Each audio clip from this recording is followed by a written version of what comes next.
Alam mo, marami tayong mga katangian na gusto sa isang tao na makakasama natin habang buhay. Tulad ng pagiging mabait, masipag, mapagmahal, maalalahanin at masayang kasama. Na sa'yo ko lang nakita, naramdaman. Something that I never knew. The twisting and turning song in my head sounds like hallelujah. And I would like to say thank you kasi napatunayan mo na love knows no distance. Tinuruan mo ako how to be more patient, more understanding, and how to love unconditionally.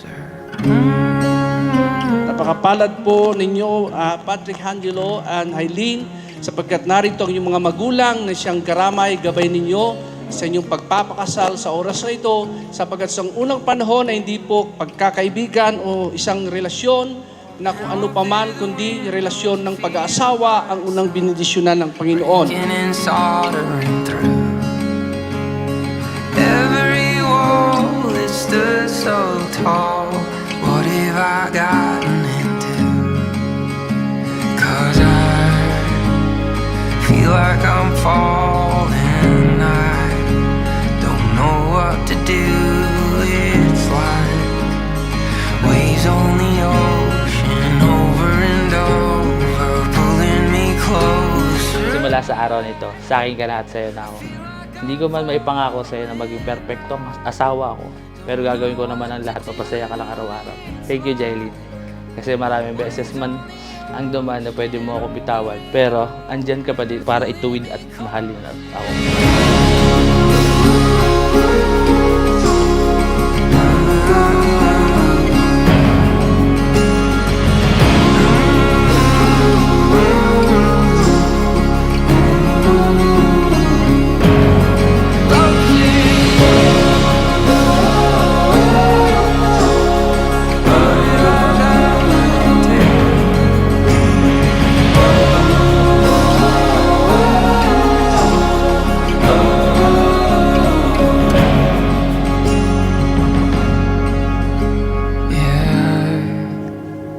Feel like I'm falling. I don't know what to do.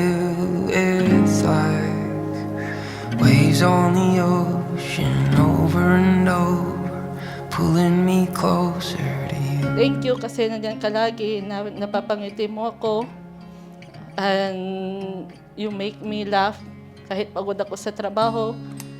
Thank you kasi hindi mo ako sinasabayan pag wala ako sa mood at pagod ako.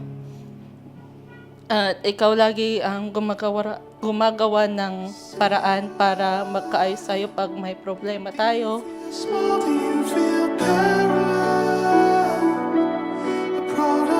At ngayong araw na ito, hindi ka na mag-iisa sa mga pangarap at journey mo sa buhay. Ups or down man, sasamahan kita. At pinapangako ko sa iyo, na mamahal kita ng buo katulad ng mga taong nagpalaki sa iyo at ng tapat at totoo hanggang sa huli ng buhay ko. Mahal na mahal kita, Jailin. Salamat.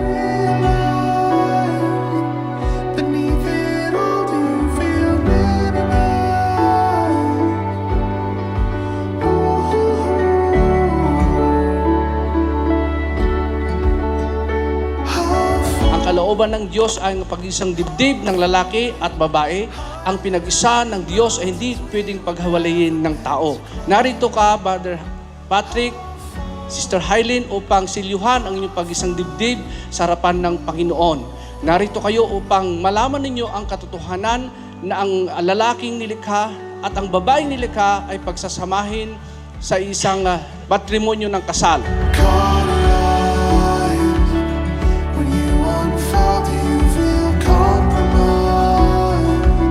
Kaya sa oras na ito, kaya kayo pinagtagpo ng Diyos, ang commitment na ito ay sisilyuhan ninyo na narito ang mga magulang ninyo upang saksihan ang mga bagay na ito, na sila ang kanilang pagpayag, ang isang selyo sa inyong pagsasama sa oras na ito sa pakikipisan ng banal na Espiritu.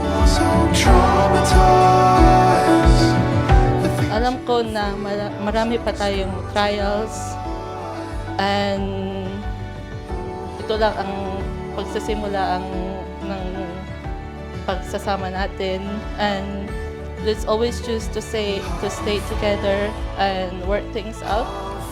And let's have Jesus be the center of our relationship lagi.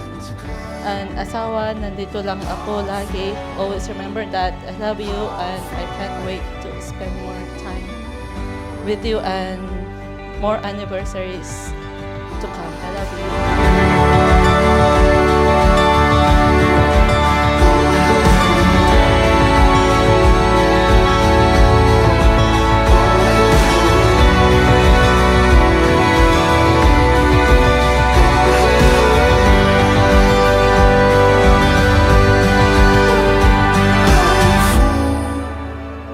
I'll fight higher than the mountains we were never meant to climb.